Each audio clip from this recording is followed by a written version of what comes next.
A gente começa aqui em relação ao MVR vezes Score, que dá justamente essa relação Market Cap, Realized Cap, ele dá em relação a esse desvio padrão entre essas duas razões, ou seja, o market cap se a gente pegar todos os bitcoins existentes vezes o preço que ele está atualmente, a gente chega no valor de mercado, que é o market cap.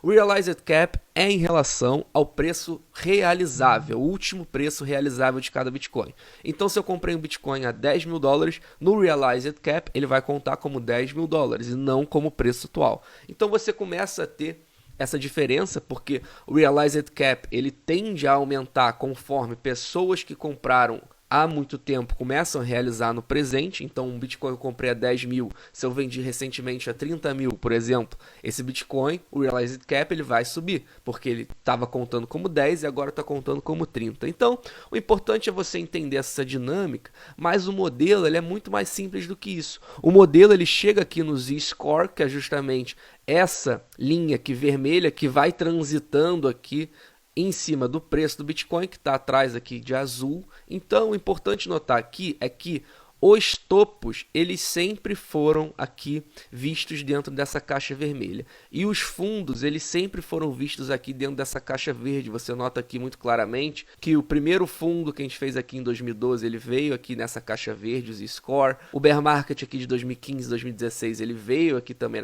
na caixa verde, os Score. E também o fundo aqui de 2019, ele veio na caixa verde, os Score. A gente vê muito claramente que atualmente a gente ainda não chegou na caixa verde. Se eu der um zoom aqui para vocês, vocês vão notar que em relação a essa razão, ela ainda teria mais espaço para cair. Então a gente ainda teria um pouco mais, a gente poderia ver um pouco mais de queda em relação então aos preços, para essa razão ela ficar mais acentuada aí de baixa e a gente vir aqui nessa caixa verde, aonde historicamente se deram os fundos. Então vocês notam que por esse modelo a gente teria mais espaço para cair. Só que vocês estão notando uma coisa que começa a dar confluência entre os modelos de ciclo, que é o seguinte: os topos eles não foram feitos com a mesma amplitude que foram feitos no passado, com o mesmo retorno de investimento. É óbvio que é normal que com o passar dos ciclos a gente tenha um retorno sobre investimento menor. A gente sempre vai ter um retorno menor. O Bitcoin ele não vai multiplicar como ele multiplicava antes. A cada ciclo ele multiplica menos. Isso é normal em relação ao ativo, ele está amadurecendo. Só que mesmo esses modelos eles já contam com o chamado diminishing returns, que é justamente isso, um retorno sobre investimento menor. A maioria dos modelos eles já contam com isso, porque eles são geralmente feitos em projeção logarítmica. Não é nem o caso desses dois, só que esses são acompanhados por médias móveis, por exemplo esse aqui, e vocês notam que o preço não superou aqui a média móvel vermelha. Então isso leva a crer que não necessariamente, se a gente não teve uma amplitude tão grande para cima, isso é normal, a gente pode não ter uma amplitude tão grande para baixo também.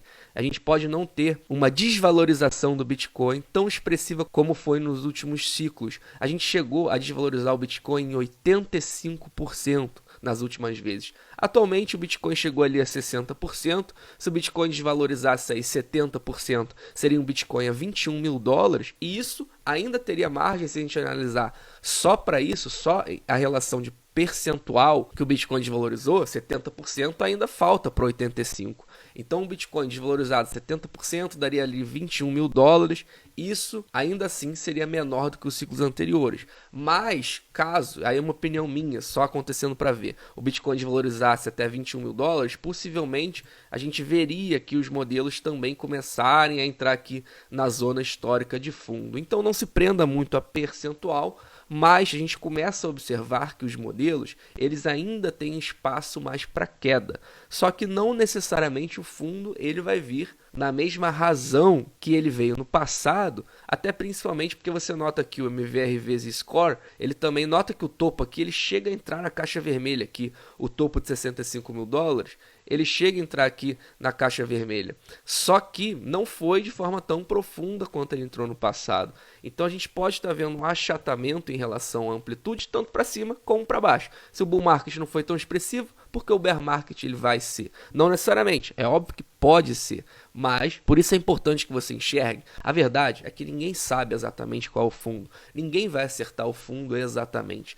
sempre o Bitcoin vai poder cair mais, assim também como no bull market ele sempre vai poder subir mais. A euforia, ninguém sabe até quanto vai a euforia e ninguém sabe até quanto vai o pessimismo. A gente pode ter sempre subir mais e pode sempre cair mais. Por isso que é importante que você tenha uma estratégia bem definida. A gente viu aqui que é uma boa zona de acumulação. Então, independente se o Bitcoin cai mais ou não, você tem que ter uma estratégia que te defenda disso.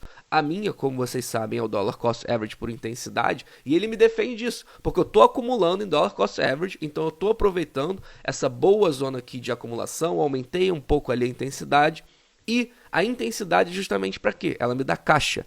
A intensidade, ela existe para me dar caixa que, se o Bitcoin cair, eu posso agarrar essa oportunidade de forma mais forte. Então, sempre tem uma estratégia bem definida, mas a gente começa a ver que os modelos de ciclo, ele tem mais espaço aqui para dar mais uma queda aqui. E até mesmo dar um pouco de confluência com o mapeamento de fundo histórico que a gente tem visto nos gráficos que eu tenho mostrado para vocês em relação à média móvel de 200 semanas, em relação ao Fair Value, em relação ao cruzamento da média móvel de 100 semanas com o Bull Market Support Bands que eu utilizo nos gráficos. A gente vem mapeando isso nos últimos vídeos e a gente vê que por esses indicadores gráficos também teria mais espaço para uma queda. Agora, essa queda vai acontecer ou não? Porque se a gente não teve um bull market tão expressivo, será que a retração ela vai ser igualmente expressiva como no passado? Só o tempo irá dizer.